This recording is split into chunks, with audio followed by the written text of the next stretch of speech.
Alex, or Paul. Yeah.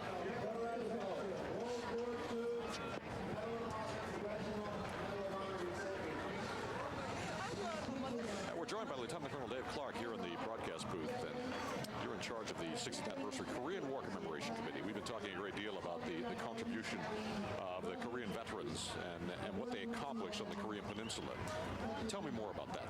Well, this is our opportunity to, from DOD to really thank our veterans. The Korean War has always been referred to as the forgotten war.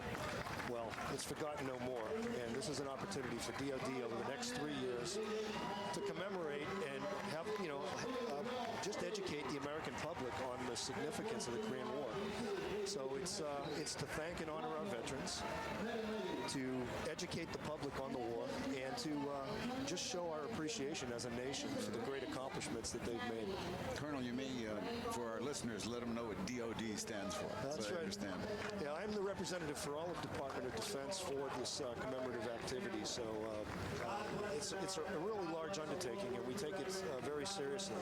I've often said that, it's a mark of a great nation and how we take care and honor our veterans, and this is our opportunity to do it.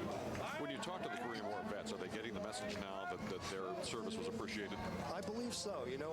This started, remember, this is the 60th anniversary, so we had quite a milestone back in 2000, and some significant progress has been made there, but there's a ways to go still. I think the broader public just doesn't remember that. We hear of our other veterans, and the Korean War was kind of a forgotten period in history. So we're doing our best to remedy that. Yeah, and doing pretty well, I would have to say. I think so. Tell me about exactly what the United States Army accomplished in Korea and how important it is in the global scheme of things today. Well, it is very important. I think a lot of people, it was a number of things. For a number of technological achievements came out of the Korean War. You always hear about the most famous is probably the mobile army surgical hospitals, but just the advancements in medicine and being able to save lives on the battlefield. The introduction of the helicopter in the Korean War was also a huge milestone, and we see where that is today. But maybe the most important thing is the integration of the armed forces during the Korean War. That was the first time that soldiers of all colors fought together, and that's an amazing accomplishment. And how many forces are left there in Korea now? Well, I think the number is somewhere around 25,000. You can't pin me down to that exactly, but I believe that I've served in Korea about 3 times myself, so I think that's where the number is about right now. So for 60 years, America's been present on the border in Korea. They have, and anybody that's served over there, and I know many of our veterans have gotten back. It's amazing when you look at modern Korea. I mean, many of them left in 1953 to unpaved roads and mud huts, and now Korea is an absolute economic marvel. So it's really a tribute to their hard work during the war, and it's allowed Korea to prosper as a nation. Isn't it, though? I mean, the contrast couldn't be more stark between North and South Korea.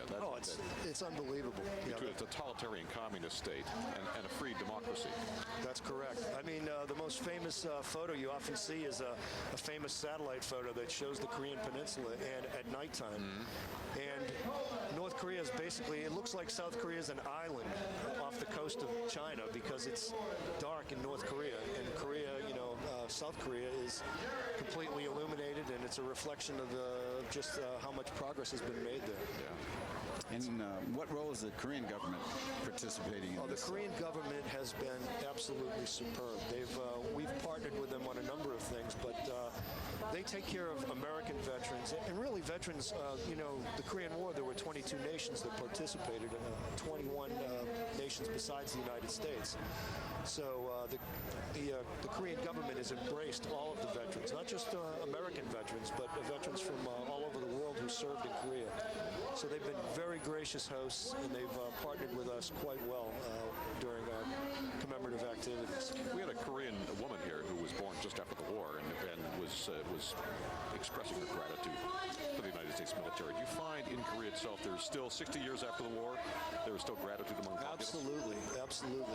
First off, the Korean people are just a warm people anyway. They're very welcoming, and it's funny because there are many of the younger generation that weren't alive during the war, but the thanks thanks and gratitude has been passed on. And it's really, I think American forces serving in Korea are always welcome there with open arms. So.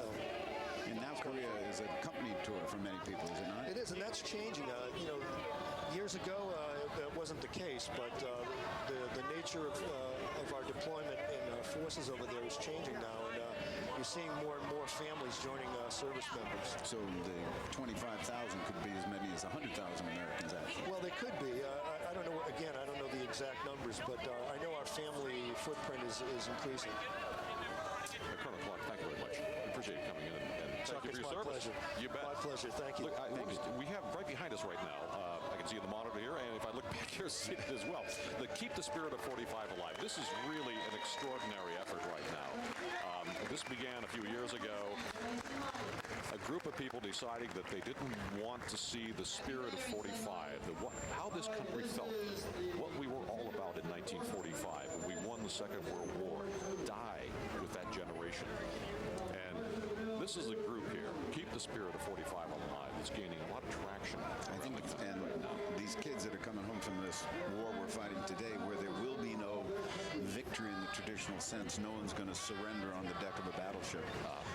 No one's going to say they lost the war. They're going to just disappear, as they always do in unconventional warfare. To have this spirit, this idea of welcome home, well done, you're one of us, we're proud of you, is just a very, very important thing to have happen.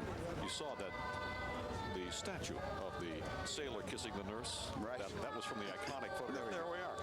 Iconic photograph taken in Times Square when the war was over. I can say that's the thing the Vietnam veterans missed the most. I can guess so, yeah.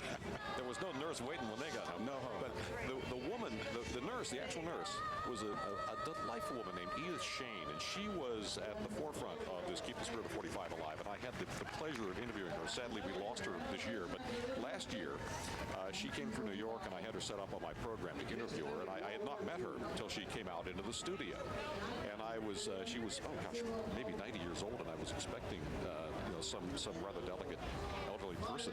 She came flying into the studio in her nurse's outfit very flirtatiously and sat down and had this terrific interview. Edith Shane, now, bless her heart. Was the sailor kissing her a friend or just a chance meeting on the street? Just a chance meeting on the street. It didn't last. It didn't last. Yeah. Now, I'm going to tell you that some of the stations that are carrying this broadcast are going to be leaving us after this hour, and we want to thank their viewers, of course, for sharing with us. But for those of you on the local stations out here who are still watching, we'll be right back along with all